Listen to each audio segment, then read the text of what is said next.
The top 7 reasons you're losing money as an Uber Eats driver, updated for 2025. Some of these are kind of common sense, but some of these are for programs that aren't really even out yet. Check it out. Now you can comment down below. I have not seen surge pay, the constantly changing, it's based on supply and demand, the constantly changing per delivery bonus, that's surge pay. Now there's boost pay or boost plus pay, or even a newer boost plus active hourly time boost pay. But there's also quest bonuses. So it's a batched bonus type. You do a certain amount of deliveries and then you get a bonus. Now you might be thinking, Mike, as I check my opportunities tab here in your Uber driver app, I never check that opportunities tab because there's never any bonus pay. That's a mistake. You're not at least checking that opportunities tag for quests, because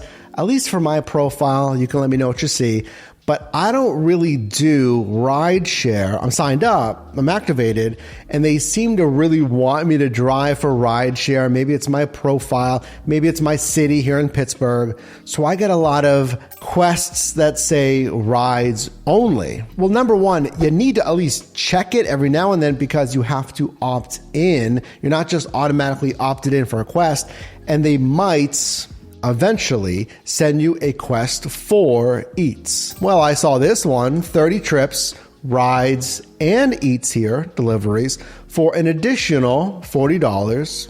Okay. 10 trips for an additional $25. Okay. Or even more recently, 30 trips for an additional $85. There was a time when I wouldn't really check opportunities and for quests because I would assume they were just rides only, but I'm checking more and more frequently because every now and then, hopefully more frequently for you, I see quests like this. Number 2, you're losing money as an Uber Eats driver. And I feel like this is a newer problem, maybe in the last year and a half or so. You're losing money if you fall for orders like this. That's a $42 0.9 mile, 16-minute quoted Jimmy John's run here on Uber Eats. That was never a, I guess, real delivery because it got there and then I was told eventually by support,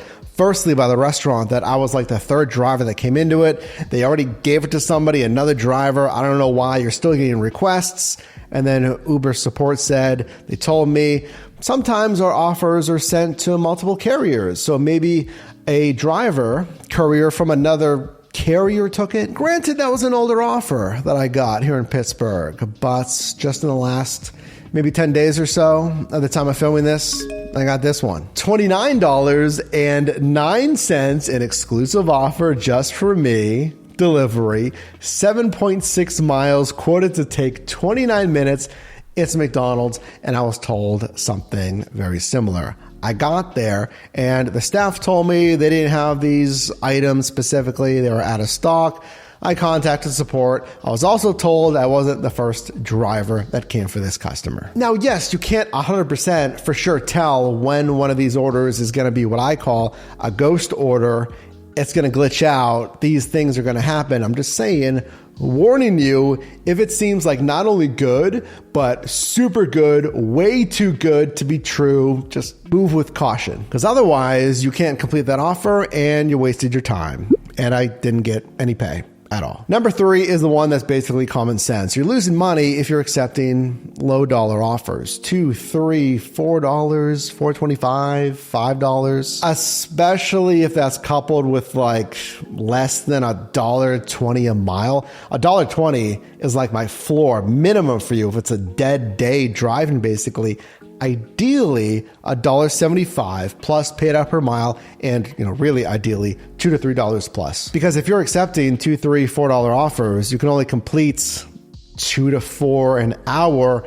You're setting yourself up to make like $12 to $16 an hour versus, let's say, $17 to hopefully $20 plus. Number 4 is kind of newish, maybe the past couple of years here, but you're losing money if, you're accepting shop and deliver, and that can be fine, accepting shop and deliver. It can be fine, grocery, alcohol, retail, whatever it is. But if you're spending too much time on those shops, that's losing you money. Try to understand the store. Try to hopefully understand, are they typically in stock? If they're out of stock, communication, finding the substitution.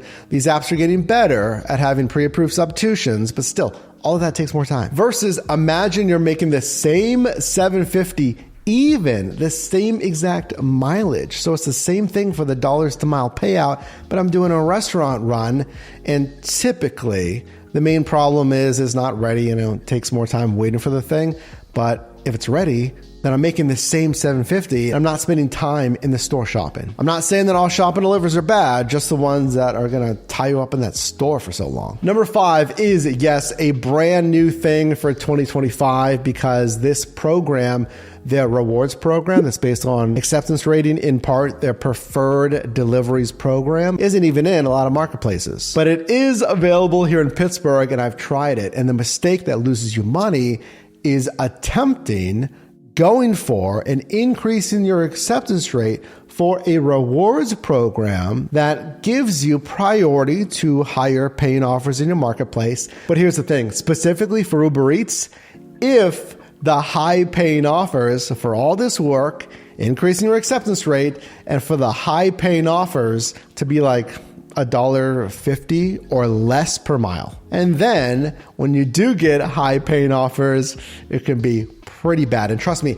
I've seen some pretty bad high paying offers on Preferred Deliveries. Number 6 is something so simple, and I don't know if my account reset because I've had this for years, basically, since I started Uber Eats. But go into your work hub, go into deliveries, find the section where it says submit a bag, an insulated bag, and Uber Eats actually says, get access to more types of orders. Literally, quote, boost your chances of receiving orders where a pizza bag, large bag, like a catering bag, or even a standard bag, I was kind of surprised to read that, is required by the store. I'm thinking you can share down below that a restaurant would have to indicate that a bag is required, because technically it kind of is always required to deliver food safely. But here, if the restaurant perhaps specifically mentions, I don't know, in their merchant portal, dashboard, whatever,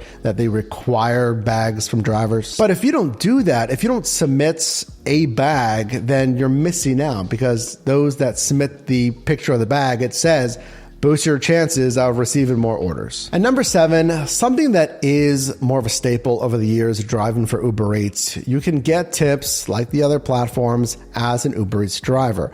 But on the hand it to me deliveries, I would just do things to maximize the chance of a tip on those face-to-face hand it to me interactions. Whether that be something as simple as what I call the profile screen hack, so customers could see if they want to, if they click around, see why I deliver that section on your driver profile. You can put something nice in there, saving for your first home, saving for a newborn, new family, saving for whatever. And then honestly, just on hand it to me face-to-face deliveries, it's the basics. Just presenting a bag, like getting out of the car and having a bag so the customer sees that and kind of implicitly thinks like, oh, they're taking care of my food. It's as least hot as it can be in a hot and cold bag. And then simple, good customer service, maybe a quick conversation. Keep in mind, customers typically don't really want to talk. They just want to get their delivery, but a quick greeting, maybe one nice compliment. Hey, love this sushi spot. It was a great choice. That's it. It's small things. Don't overcomplicate it. But if you miss maybe some of those small things,